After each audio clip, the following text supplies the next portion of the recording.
Just stuff, the show looks as great value as Power Rangers can get. And sure, Mighty Morphin Season 3 and Ninja Storm also did this, but guess what? Ninja Steel came out in 2017. 2017? The year that Gabriel Dropout and Miss Kobayashi's Dragon Maid aired. Both shows trade in their opportunity to give cultural exposure to its young audience who could stand to learn about the wider world in favor of, dare I say it, becoming more like Mighty Morphin, which itself didn't even make a huge deal of its dinosaur theming. This endless failure to attain Mighty Morphin-like success with a Mighty Morphin-like formula has led to a lot of these seasons feeling samey. There's a validity to the mentality that new seasons of Power Rangers suck, and old Power Rangers was better. I mean, that's the exact same as new Simpsons suck, old Simpsons is better. Take one of the worst episodes of The Simpsons, Lisa Goes Gaga. I denounce Lady Gaga? I denounce thee! Whoa. Easy, little monster. And take that episode and make it every episode of the past 13 seasons, and there's your justification for that way of thinking. The show's hit its lowest point, but doesn't do anything new to get out of it, just repeats it over and over. In the last decade, more than that actually, we've had 6 iterations of the show, all split into 2 seasons except for the last one, split into 3. A total of 13 seasons that all feel the same. 9 of these seasons have had aliens for the main villains. 5 of these seasons have had an absent parent plot for the Red Ranger. 7 if you include Amelia. 9 have an annoying comedic duo, one of them being a carryover from Mighty Morphin, which started this trope. It's the checkboxes I mentioned. And I'm not saying repetition can't happen. In Space and RPM do the exact same. Missing sister turns out to be a villain, reforms, and then gets brainwashed back into being a villain plot. But when there's a pattern and little to no reasoning as to why it couldn't have been something different, especially back to back in some cases, it starts to make these shows blend together. It reminds me of how in the 90s and early 2000s, the toy packaging for many villain figures just said, evil space alien, when half the time they weren't even aliens. While the toy line has long since moved on from that, and moved on from releasing toys at all, there no longer is any variety in the show, and as I pointed out, that includes the villains. You know, it was nice getting a mix of demons, mutants, and waste products wanting revenge. Besides Samurai and Beast Morphers, it's been so tiring to, year after year, rely on the same type of villain. It's getting harder and harder to buy that these guys are aliens, especially when some villains have non-alien designs. I don't think anything has felt more tacked on than the villains in Ninja Steel being part of an alien TV show and having these very distinct Japanese designs to them that very much clash with the alien aesthetic. The theme songs for the show refuse to let go of Go-Go can't play Power any Rangers, of them due and to I get it, copyright, it's our but version for of a once I'm marketable glad I jingle, can't but it because doesn't the mean same anything if the tired audience the song choir over sings to and just over doesn't and care over for it. and over. To be fair, and credit where it's over due, and they finally got over rid of it and for over Cosmic again. Fury, and you can tell there's so much more oomph to it now. And while I was at Enjoy Morphicon Connor last and I month, I kept singing singing the it Cosmic nonstop Fury with fellow theme. YouTuber Connor the Waffle. Go watch my video on Power Morphicon. Shameless if you haven't. plugging every The last relevant thing that's video. made it feel samey isn't necessarily something from Mighty Morphin. The 90s, I feel like at some point they just the decided that the 1990s Rangers had to have version these of the annoying theme song was catchphrases catchy with though. call-outs. Rangers together, Samurai forever, Earth's defenders never surrender, Rangers forever, defenders together. Rangers forever. They really introduced this in the same episode last God, the clip, secondhand embarrassment. adding They treat some it like it's the commentary Avengers Assemble of mid-edit. Power Rangers. Now, or they've done it Avengers before, even in Endgame. good seasons of the show, but it's always been sparingly, and mostly to call out products to buy at Toys R Us. Toys That R Us makes or sense. I've always been partial to it, as Is in-universe, that it's kind of like using Overwatch? comms in a game of Overwatch or Fortnite. You're communicating what you're Fortnite. using, which helps your team out if they want a combo. But if I'm bringing it up, I we all cannot know there's believe some they sort of made aspect Peter of it that in I'm going to complain Fortnite. about, and it's that the show staff of Berenstein Bears The themselves Berenstein into Bears. thinking this is some sort of cool thing that the Rangers have always done. We have catchphrases every time the Rangers defeat a monster of the day. Mega Rangers, that's a mega win. Imagine shouting a catchphrase or announcing victory every time you do something as mundane as taking a fat shit. Check it out, Dad's on TV. Dinosaur might, ready to fight. At least it was cool when they did it in Mystic Force when they said checkmate because of the chessboard cockpit, or at least Time Force's your time's up is a fun wordplay. In those cases, it felt procedural. Here it's forced and soulless. Now imagine that in almost every episode. Everything needs to be announced now, usually with some long drawn-out name or phrase. Dino Power Ultra Blaster, ready.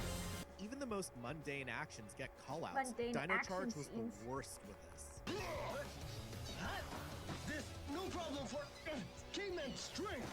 Take this. Raptor slash. Power slash. Dinomorph blast. Dinomorph blast. Dinomorph blast! The same dialogue It just takes me out, because when did they rehearse these? I'm already at the edge of my suspension of disbelief when they happen to know their morph calls. This is just pushing it. When did they learn to say this line in unison? They literally just got to the battlefield a minute ago. This is the kind of brain rot that happens when those working on the show don't care enough to trim all the fat. Stupid one-liners like this that the show had never had before just magically appear out of thin air. I guess everyone's a ninja in Power Rangers. A byproduct of Flanderization is that you've lowered your standards for something so low that you allow bad writing decisions to be made and they become harder and harder to get rid of. Bad choices become habit, and habits are hard to break. And I know I've been throwing the show's production team under the bus. It's well documented that those working directly on the show didn't like some of the decisions made. A lot of the blame is from the execs upstairs, but to some extent, there's enough fault in that there's plenty they could have fixed. By Pookins from the cast and crew.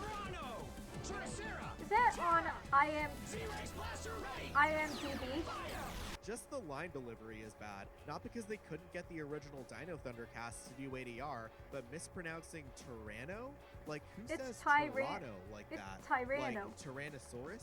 Sounds as if they were halfway to saying Serrano Pepper Serrano Peppers. Toronto, Canada. It's just hard for me to or believe that no one peppers. in the sound booth caught that, or the editors, or the producers. And if you're wondering, the way they pronounce Tyrannosaurus with a New Zealand accent is only slightly different compared to an American one. How you Orca pronounce Museum Tyranno has a in second New Zealand? Tyrannosaurus Rex. Peter is being joined by Barbara. They say Tyrannosaurus, while us Americans say Tyrannosaurus, but they don't say Tyrannosaurus. And I don't want to keep hammering down, because for a lot of these people, a job's a job. But you also don't have to be a super fan of Power Rangers to turn out a product that isn't, frankly, I was trying to prevent myself from this sneezing, might be a little mean, but it's kind of the truth. Again, all of this stems from poor decisions made up above by execs from Saban, later Hasbro, and maybe some from Nickelodeon. Those decisions forced the crew in New Zealand to adhere to strict guidelines that, in turn, breed more problems. If there's no passion from high up, that energy is matched down the ladder. This is the curse of the show, chasing the high that is Mighty Morphin, and it's never going to get that high again. At least not the way it's been handled.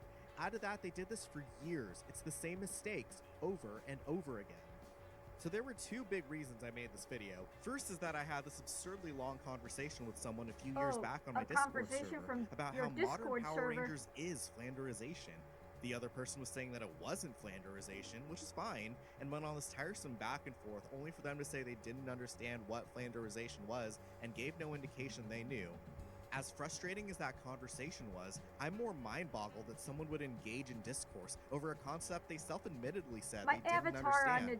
That's what sparked my urge to write the script for this video. That conversation was nearly 2 years ago now, so I've been working on the script on and off since then, and this isn't the first time I've pulled video inspiration from a random talk I had on there. So please, join my Discord server and hang out. The link's in the description. I promise the conversations aren't nearly this headache-inducing, but who knows, you might be the inspiration for my next video. Second, upon rewatching a particular episode of The Simpsons, Season 8's Itchy and Scratchy and Poochie, a lot of what happened in it really seemed to click with what's going on in Power Rangers. That episode really has nothing to do with Flanderization directly, but I believe it shows how it can happen. A quick synopsis. Executives are scrambling to recapture the attention of their target demographic, the children of Springfield, who have grown somewhat disinterested in the once popular Itchy and Scratchy show. Throughout the whole episode, it follows their attempts to boost ratings by introducing a new character, Poochie. Unfortunately, Poochie isn't well received, leading to the show's ratings tanking even lower. To go now. Now, if you swap out Poochie, the Cousin Oliver trope, it's pretty close to how Power Rangers has been handled. Instead of a new character, they're shoehorning Mighty Morphin instead. And the whole episode is at the expense of TV executives, showing them blatantly misinterpreting direct feedback from the kids in the focus group. After so many years, the characters just can't have the same impact they once had. This mirrors how outspoken Power Rangers fans have been for years. We only recently were heard with changes made to Cosmic Fury, and even then, it was but a tiny band-aid to cure a lost limb. Too soon? In fact, executives not knowing how to handle a show is such a common trope now, it makes me wonder how aware they are. What's going on? Why don't they like it? We spent $250 million on this.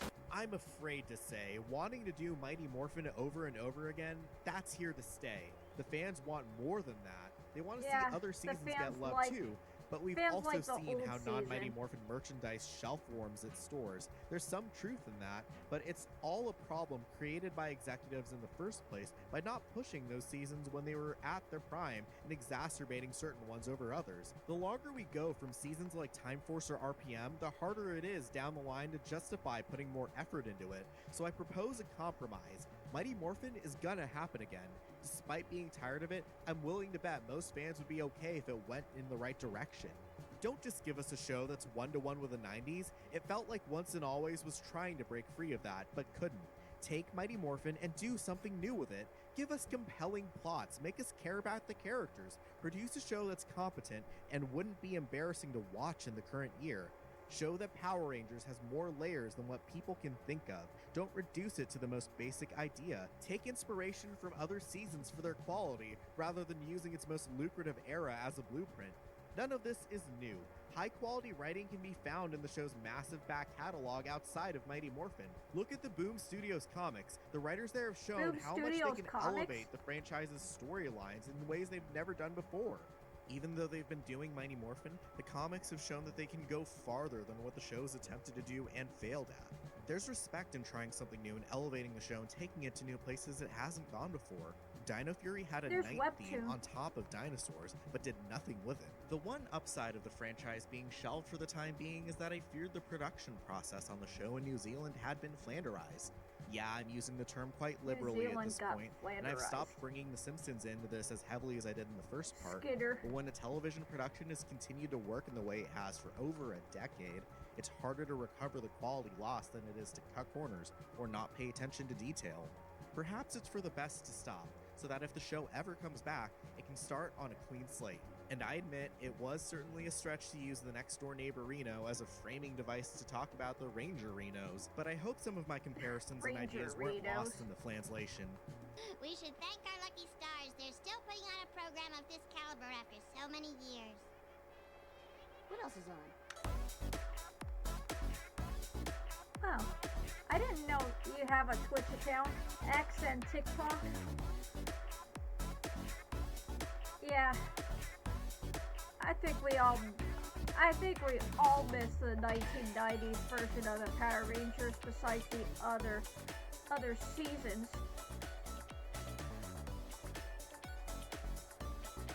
Hey, your pose is basically based off of Sonic's pose from the cover art of Sonic Adventure.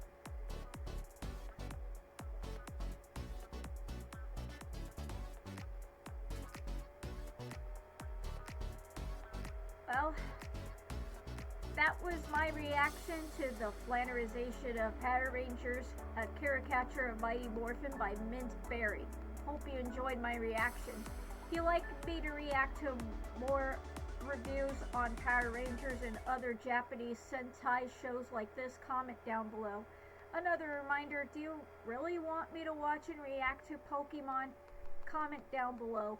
Also, if you like my reaction to this video, click a thumbs up, give this video a like, share, subscribe, click on the bell for suggestions of what you want me to do next or react to, and don't forget to follow me on X, DeviantArt, Tumblr, Discord, TikTok, Blue Sky, Patreon, and well, this is Ponylover, and I'll see you all next time on the next reaction video. See ya!